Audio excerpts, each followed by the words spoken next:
Katonyeza mu FM njagala kutegeeza nti program ebyafa by'omubaka Muhammad sallallahu alaihi wasallam yesiseemu okubanga etandika essaawa eno tukoma ssaawa 4:02 insha Allah taala. Olwo nno abendi babayingire kwana 5 Kabiji Rashid Mwanjuzi Sheikh Lord Sulaiman Wandera yatunnyonnyola ebyafa by'omubaka Muhammad sallallahu alaihi wasallam ate n'abakibula ne bakola ogwabwe okubanga basaasaanya emisomo gyaffe kibula ne emikutu gyaffe emitimbagano gya internet gya IUFM. N'olwekyo tubeebaza bonna abakola omulimu ogwo kuba nti basaasaanya emisomo gino abalala babenga bagifuna. Katuyingire ebyafaayo by'omubaka Muhammad sallallahu alaihi wasallam nga bwe twakoma tumaliriza olutalo olw'ebibinja oba olutalo olwandaki. Ebyo nze bye nasinga okukwata ku olwo, naye amyuka ssentebe w'akakiiko ka Shura mu Uganda Muslim Supreme Council ajja kuba nga agenda mu maaso n'otuwa ka brief ak'olwo olutalo tukayita summary. Oluvannyuma twongereyo oluvannyuma lw'olutalo olwo olw'ebibinja ekyaddako kyali ki? Ebyafa by'omubaka Muhammad sallallahu alaihi wasallam ku IUFM. Faddal mashkuran. Barakallahu fikum.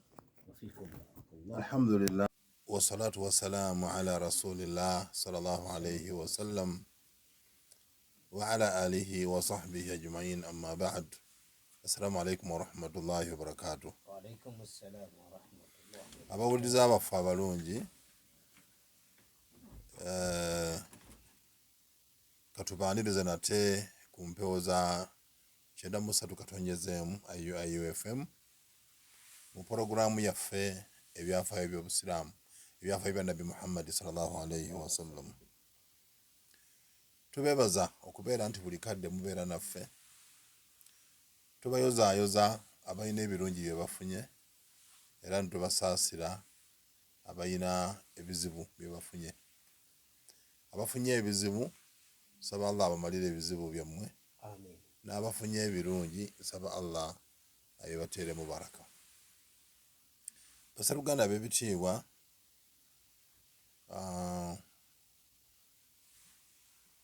Ghazwatul Ahzab, olutalo olw'ebibinja ebyekuŋŋaanya okuva e Makka okujja okulwana e Madiina, olutalo twalumaliriza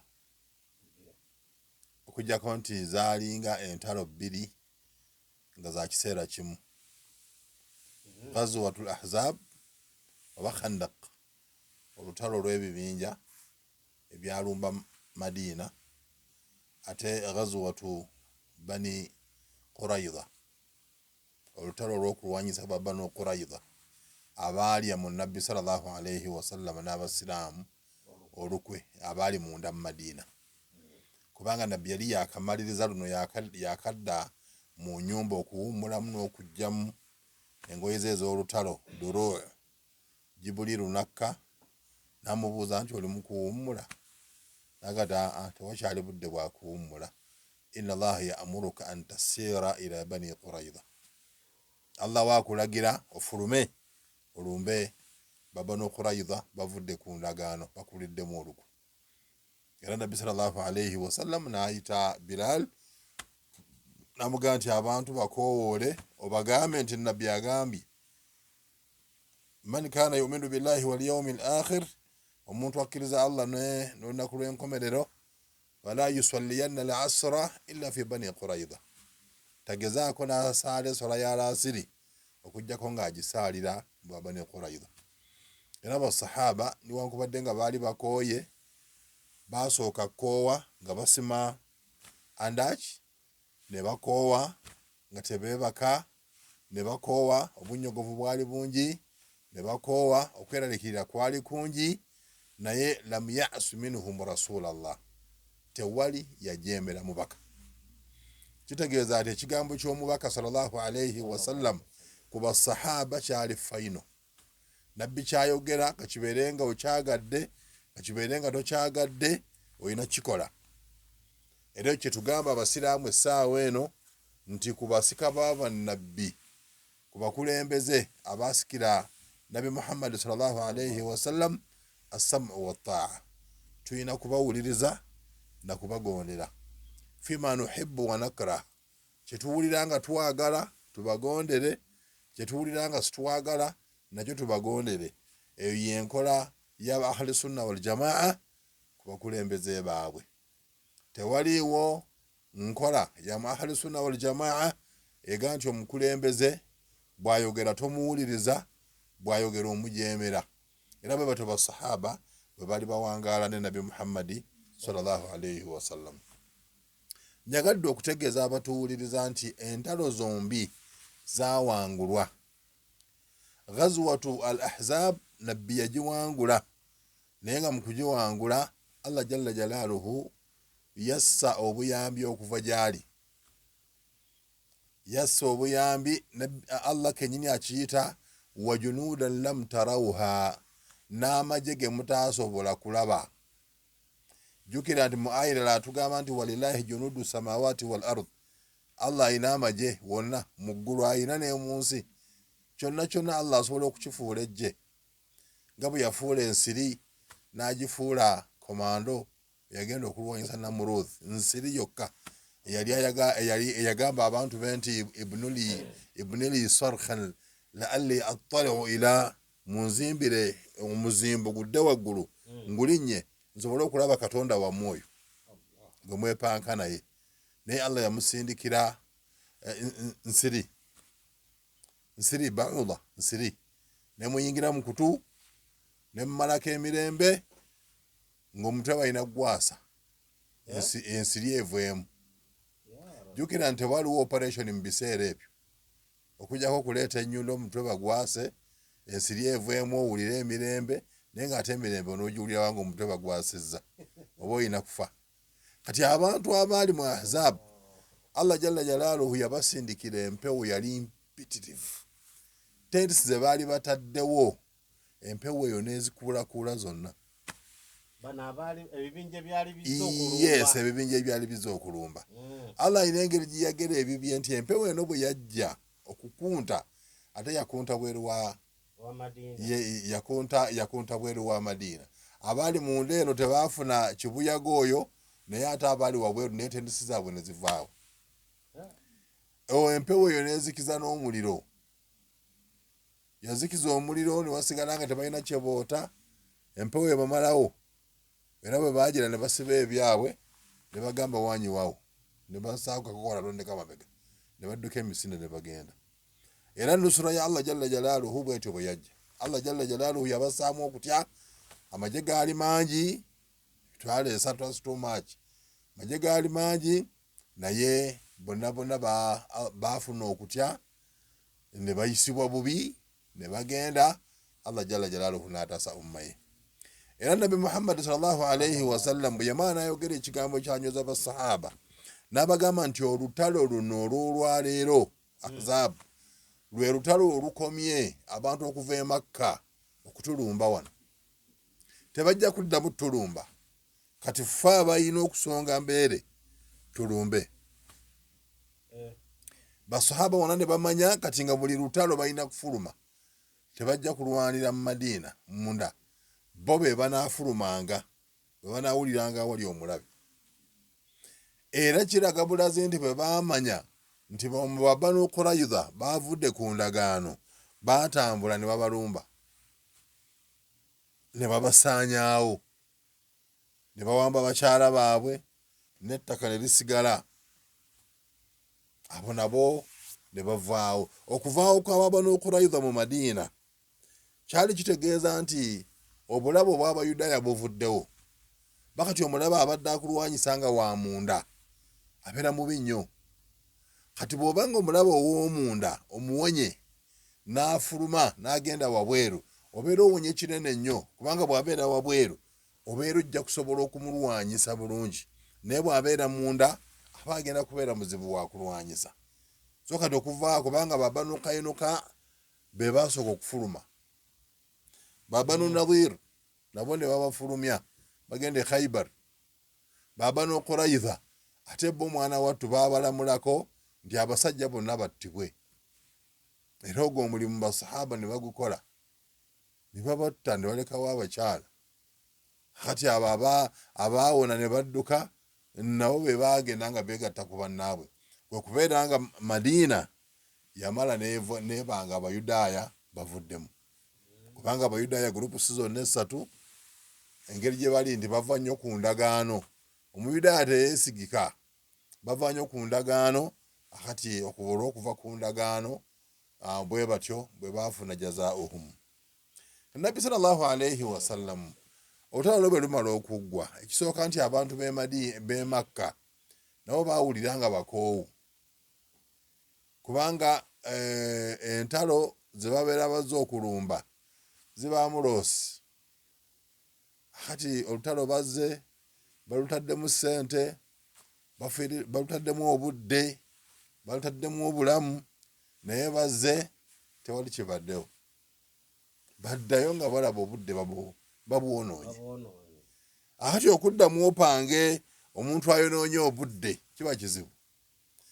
Kati Nabbi sallallahu alayhi wasallam ye ate olutalo bwe lwaggwa, Ghazwatul Ahzab nebanga ewedde, ne Ghazwatu Bani Quraidha nayo nebanga ewedde, Nabbi sallallahu alayhi wasallam yasigalawo ng'era ali mu kuteekateeka gyerye. Nabbi tijatulawo kuwummula, era yasigalawo nga enkola ye gye yayina ey'okusindika abakola istitlaat, abagenda okuketta balabe obulabe buvaawa, basigalawo we bali. Abasindika ne bamuweereza amawulire, bwebanga amawulire ge bamuwadde nga kyetaaga asindika sariya gwe kubeera nga asindisa abalwanyi bagende balwane ye nga tagendeddeeko, kibeera sariya. Ghazwa ye kenyini aba mwali. Era bwe baamala Ahzab ayina saraya kumpi 3 ze yasindika ne zifuluma, saraya kumpi 3. Era mulimu sariya yali yafuna ennyo obuzibu, yali sariya ya Muhammad bin Muslima. Muhammad bin Muslima yamusindika mu sariya, yamuwa abantu za baali 30 bonna ne babatta, okujjako Muhammad bin Muslima yekka ye yawona. Ali yagenda okuvayo ng'alina ebiwundu. So eyo sariya yagenda mu kifo kyali kibi nnyo, Nabbi sallallahu alayhi wasallam kati awo okusinziira ku bawandiisi b'ebitabo, olutalo eyitibwa kirwandiise Ghazwa olwaddirira Ghazwatu Bani Quraidha, olutalo lwe bayita Ghazwatu Bani al-Mustalaq. Kati Ghazwatu Bani al-Mustalaq, Bani al-Mustalaq kika ekyali kikulemberwa omusajja nga bamuyita Al-Harith ibn Idrar. Al-Harith ibn Idrar yatandika okuteekateeka eggye, kubanga alaba ali kumpi ne Madiina, mayiro ntono nnyo okuva mu Bani al-Mustalaq, ziringa 8 oba 10.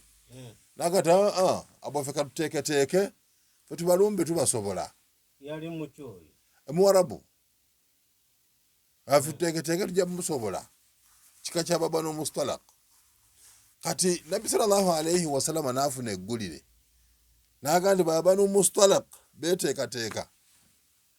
Nabbi sallallahu alayhi wasallam kyeva asindikayo omuntu.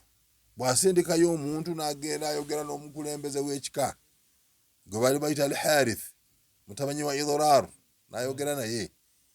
Sebo n'ateegaana n'agamba lala ffe tuli mu kweteekateeka, era ffe tweteekateeka lan yanjuwa minna Muhammadi tajja tuwona, tulina okumulumba. Sahabi n'addayo anti kati omusajja oyo abaleeseeko ebizibu balina okumugjawo. Basi akati ono n'akomyawo ripooti ew'omubaka sallallahu alayhi wasallam n'amugamba nti amawulire matuufu, Bani al-Mustalaq bateekateeka okulumba ekibuga Madiina.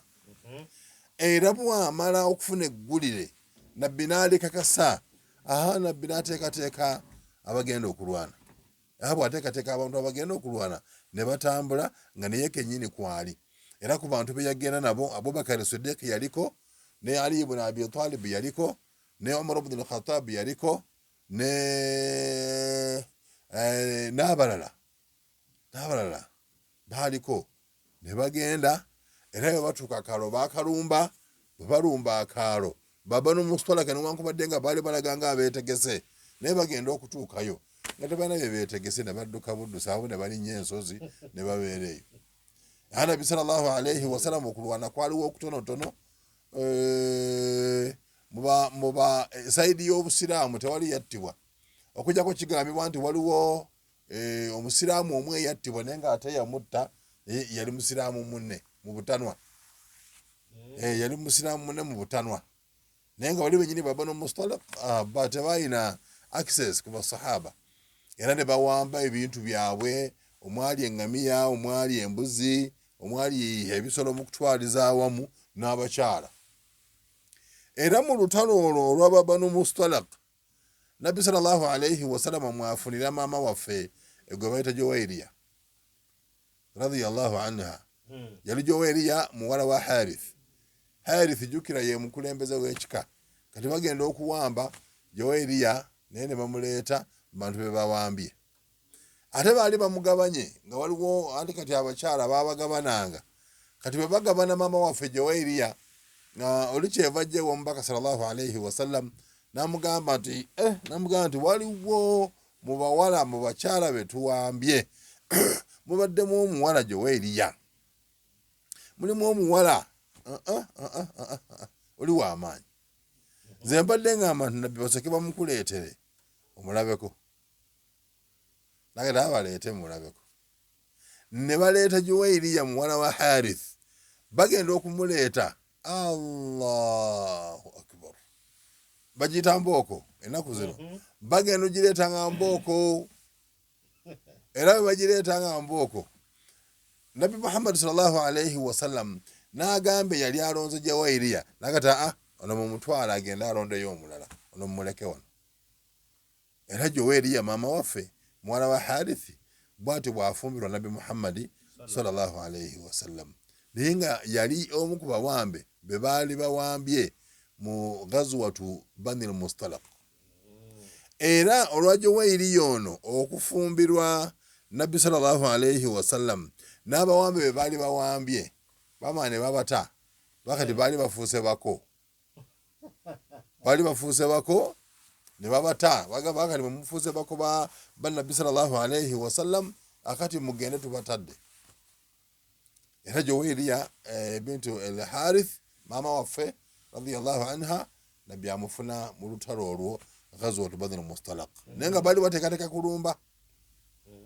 Kakati mu lutalo olwo niwankubadde nga terwali mu kulwana kuli awo naye ebyafaayo by'obusiraamu olutalo olwo biruleeta abantu basobole okubeera nga balusoma kuba mulimu ekyafaayo ekyalimu eky'amaanyi mu busiraamu.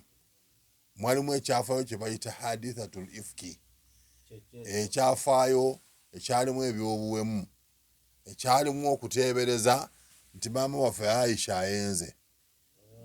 Kyali mu lutalo olwo ghazwatu Bani Mustalaka. Kati olw'okubeera nti ekyafaayo kyali mu lutalo olwo kyekivaako ne basika olutalo olwo ne baluleeta tulusome tusobole okusomeramu ekyafaayo ekyo. Naye nga tewaaliwo kyamaanyi era kati bw'obuuza nti abasirikale bameka abagenda okulwana, bameka abaafa, temuliimu ddata eyo kubanga tewaaliwo na kulwana kw'amaanyi kuli awo nti kuukuno nti wabaddewo okulwana. Nga bwe nakugambye nti abasirikale bwe baamanya nga Nabbi ayingidde ne basaako emisinde ne balinnya waggulu w'ensozi, Nabbi n'abagoba n'abatayiza nga butayiza, n'akwatamu baakwata, era abantu baawanikanga ne batalwana. Naye olw'okubeera nti mwalimu ekyafaayo ekyo kitujja okubeera ng'era tukikolako biidhinihi taala. Inshallah. Omulizo omulungi wakyera musatu katonyezeemu ayofemu njagala okutegeeza awuliriza nti mukulu Mudenyo Jawadu ononongere director wa Excel. Olutalo olwo Bani Mustalaka nga bwe nkugambye nti lulimu ekyafaayo ekya Aisha baluleeta tusobole okubeera nga tukifuna kubanga Nabbi sallallahu alayhi wasallam yatambulanga ne bakyala nga agenda mu ntalo. era nga waba agenda mu lutalo akuba obululu akuba obululu gwe kaba kaguddeko gwatambula naye akati mabano mustalak bwe yali agenda bwe yakuba akalulu kagwa ku Aisha radiyallahu anha akalulu bwe kagwa ku Aisha radiyallahu anha ne bagenda era olutalo ne luggwa olutalo bwe luggwa nabbi yasooka n'abeerayoko ewiki akati ne basimbula okudda babatambulira bwamu akati okutambula okwo yali nkola ya nabbi sallallahu alayhi wasallam ng'ayinza okutuuka awantu nagamba katuwummulemuuko wano kakati bwe bawummulamuuko basi Aisha n'agenda litakdhiya haja gende amale ekyetaago gende yeetewolozeeko yayina kino ekyomubulago necklace yayina necklace eyo nga ya muganda we yali yagyeyazika bw'agenda okumala ekyetaago necklace nebula abamu bagamba nti necklace eyinza okuba nga yaliko oba linnya lya Allah oba ekigambo kyonna kati nga bw'aba agenda okumala ekyetaago ng'alina okugijjamu tomala kyetaago era bano abambala empeta eziriko Allah oba necklace eziriko Allah temugenda nga mutoyi okumala ebyetaago nga muzirina obusiramu tebukkiriza yes kati kigambibwa nti ono yajjamu necklace n'agiteeka wali n'amala ekyetaago bw'amala okumaliza ekyetaago basi n'atambula necklace n'agireka kati bakyala ba Nabbi baatambuliranga mu kintu waliwo ekiyumba kye bazimba bakiyita mu Luwarabu hawdaj bakizimba kyekitambuliramu abanene mu bakyala ba queen ba princess baani batambulira omwo kati baka Nabbi sallallahu alayhi wasallam nga batambudde naye babeeranga mu hawdaj yes kakati hawdaj eno ono atuulamu naye nga ensolo kwatudde bakagivuga kakati ono bw'aba ayagala okufuluma ayina waakoona ono n'amanya nti ono ayagala kwetoowoloza oba ayagala kino n'ayimiriramu kakati yamulaba ajja bwamulengera nga ajja kalaasi n'amanya nti alinnye kubanga Aisha yali mukyala mutonotono yagejja luvannyuma naye mukusooka yali mukyala mutonotono era omuwandiisi w'ebitabo agamba nti mu kaseera ako yali awewuka nga tannaba kufuna nnyama ku mubiri gwe gamba ng'akyali mukyala mutonotono ono avuga hawdaj yali amuvuga n'alowooza nti alinnye ye n'asimbula kati ate bwe yatuuka ku nsolo erina okumutwala n'ajjukira necklace n'akyuka ddeyo ono n'atamanya nti alinnye n'asimbula kati n'addayo n'atandika okunoonya necklace y'abeene bw'aginoonya n'agifuna bw'amala okugifuna atambula okugenda okutuuka wano nga bano basimbudde dda bagenze awabbenzi agenze takyalabika kaakati n'atandika okugoberera ekkubo agoberera ekkubo naye ng'akaaba n'okukaaba kaakati yali nkola ya mpanga ya Nabbi sallallahu alayhi wasallam nga waliwo abasajja abasigala emabega abagenda balawuna waliwo abasigadde mu kkubo waliyo abatugoberera waliyo abakola kino mwe mwali sahabi gwe baali bayita Safwan radiyallahu anhu ahari Safwan ono aba alawuna avaako emabega w'ejje asisinkana omukyala naye nga abiise feesi bw'asisinkana omukyala abiise feesi abuuza ono yaani omukyala amwanukula mugandize Aisha Safwan n'ayimiriza ensolo ye Aisha n'agirinnya Safwan agamba ma nadhartu ilayha omukyala oyo saamutunulako wala sami'tu minha kalima era siina kigambo kye namuwuliramu ng'oggyeko kyeyaŋŋa nti ze Aisha kyokka ekyo tebanyumya mboozi teyamutunulako tewali kyeyakola Aisha n'atuula ku nsolo ya Safwan n'amuvuga awuda gye yagenze dda. Tugiyita Air Force One. Yes. Kaakati batuuka e Madiina. Bagenda okutuuka e Madiina, Safwani nga yakomezaawo Aisha. Kati yali omukulembeze w'abannanfuusi gwe bayita Abdullah ibn Ubay ibn Salul. Abdullah ibn Ubay ibn Salul n'atandika omulimu gwe. N'agamba bannange breaking news. Aisha yayenze. Era yeebuzaabuzizza Muhawuda ginaavaamu n'asigala emabega n'akola obwenzi. Ebintu mu Madiina ne bitabuka. Bannange omukazi aluma. Okumanya omukazi aluma ne Nabbi yali teyeetegeera. Bw'olwo baayogeranga ekigambo ekyo omutima ne gubuuka. Aisha radiyallahu anha n'atabuka. Aisha n'alwala omusujja gwennyini ogw'amaanyi olw'ekigambo ekyo. Makka n'egenda mu kiyongobero. Madiina n'egenda mu kiyongobero. Abantu nga tebakyetegeera. Nabbi n'asooka n'agumako nti oba oli awo obubaka bunakka.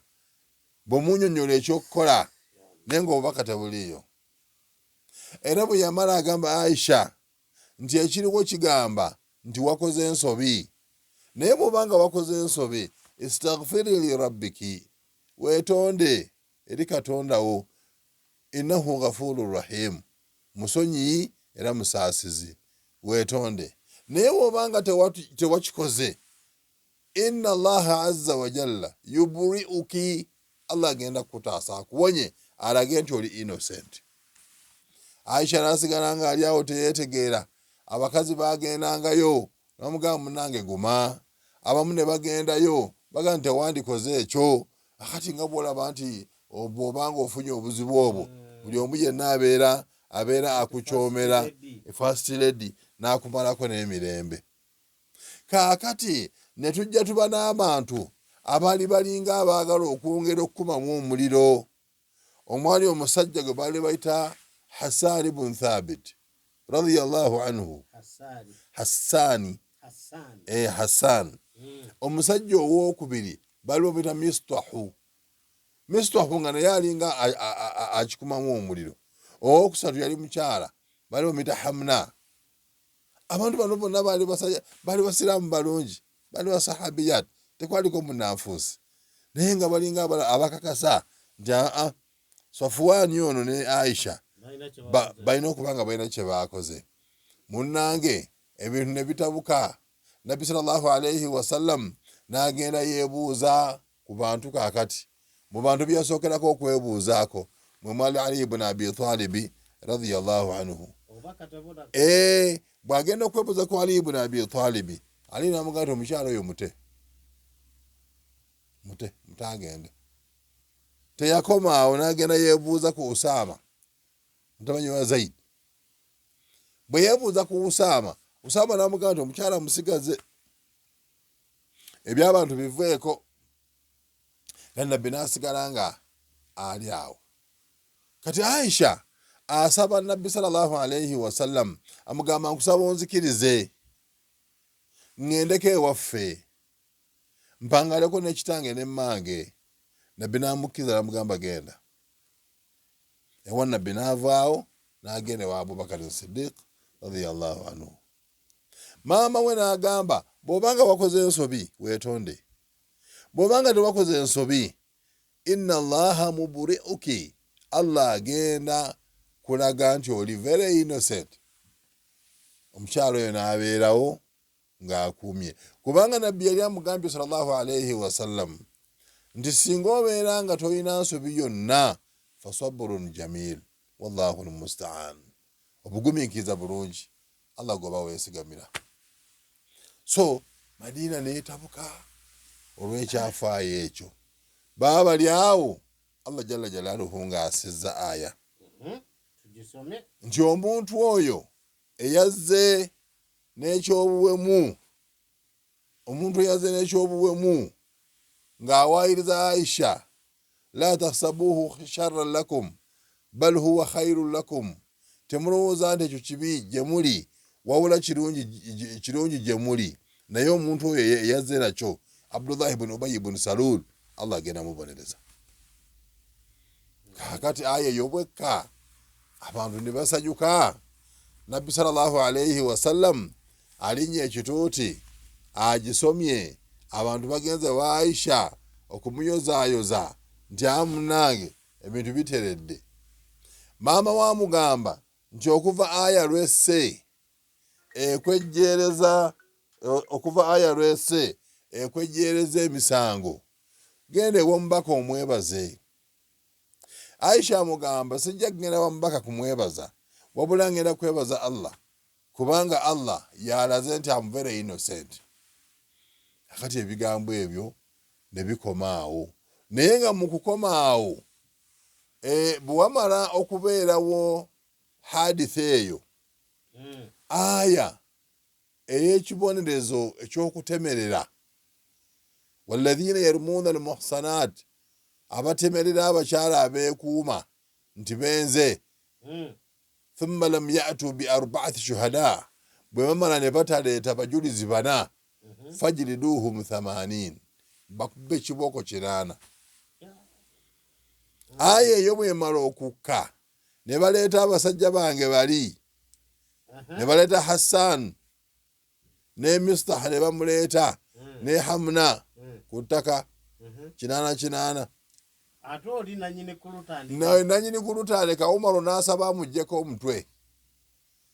Umaru bw'asaba okumuggyako omutwe, Nabbi n'amugamba tokikola, kireke.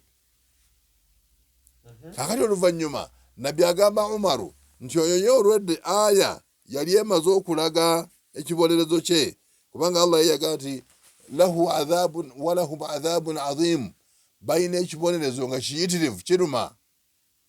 N'agandika nti wano tube kumukuba 80, ekibonerezo ekyo tekyalirumye nnyo, kwe kusalawo tumulekere ekibonerezo kya Allah, Allah yekennyini amukwatemu. Nanyini kutandika lugambo. Era omusajja oyo Nabbi sallallahu alayhi wasallam tiyayagala nnyo kubeera nti amussaako ebibonerezo, olw'ensonga nti abantu bandigambye nti Muhammadi atandise okutta basajja be. Era Abdullah ibn Ubay ibn Salul yakolanga ensobi, Nabbi n'amutunuulira butunuulizi n'agata akole kyayagala. Kakati Aisha radhiyallahu anha, Allah alaze innocence ye, n'agata mukyala ali bari'a, talina musango gwonna. Aisha bw'atyo bwe yawona.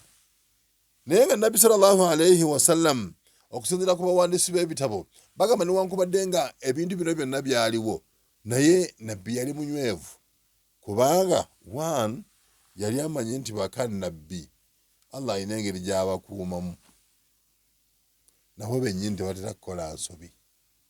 Ekyokubiri, Aisha yali mukyala mumanyi nga tayinza kukola nsobi eyo, so kati Nabbi yali mu confidence agati nedda omukyala oyo sisuubira nga asobola okubaako n'obuzibu, talina. Naye n'okubeera nti nga bagenda ensonga y'omukazi eruma, era yeyo nekya Nabbi yayisibwa bubi nnyo, era Nabbi tiyafunako kimutabula mutima wagaana kumulinyisa pressure nga kumugamba nti mukyalawo kabiitewo Aisha ayenze. Nandyagadde okumaliriza awantu awo nga ngamba nti amateeka g'Obusiraamu, abasajja oba abakyala tubeere beegendereza, kubanga abakyala bangi be batemerera nti benzi, n'abaami bangi be batemerera benzi.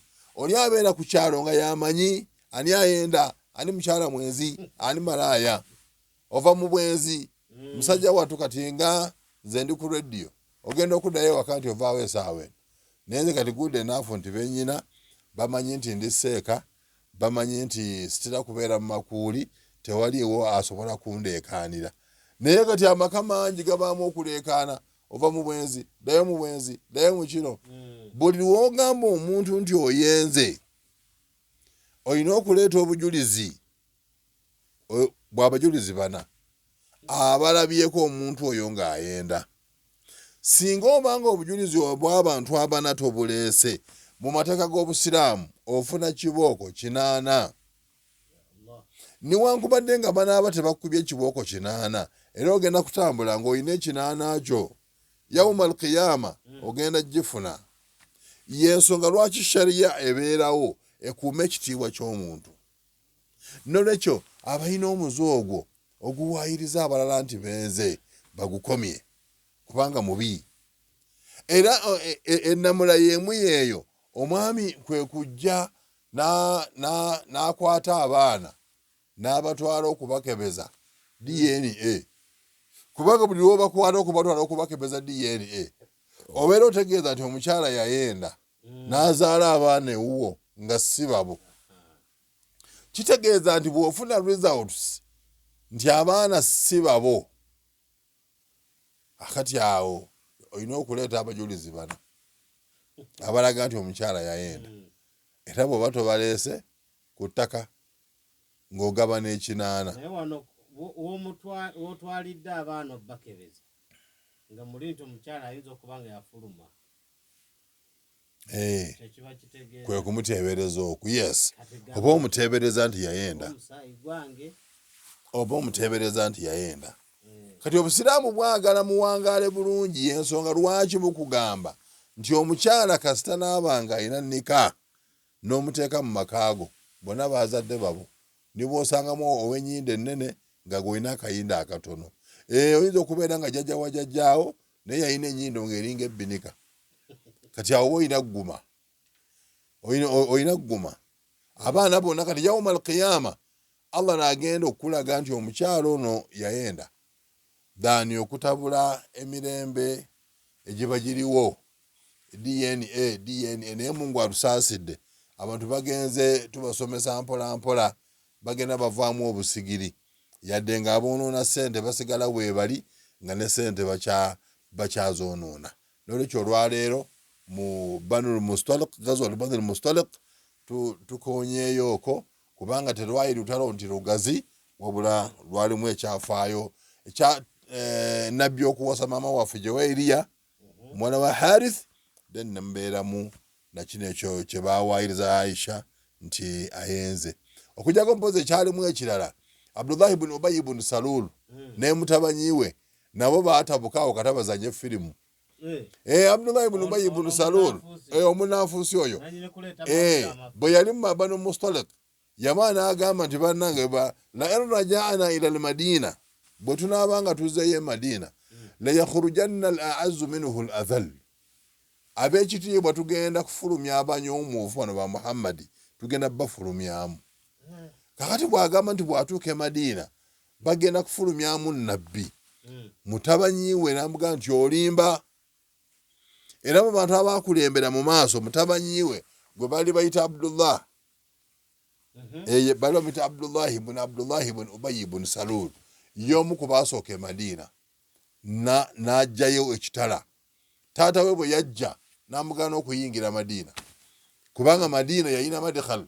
Bw'oba ogenda okuyingira e Madina bali bakozesa exit entry emu ng'eringa bw'olaba booda y'ebusiya n'emalaba.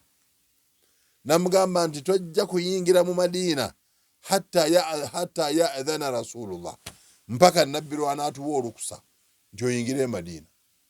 N'ayagala ayingire buyingizi mutabanyi wa Abdullah ibn Ubay ibn Salul n'ajjayo ekitala atte kitaawe, mpaka nabbi lwe bamugamba, nabbi n'abagamba nti taata wo muleka ayingire.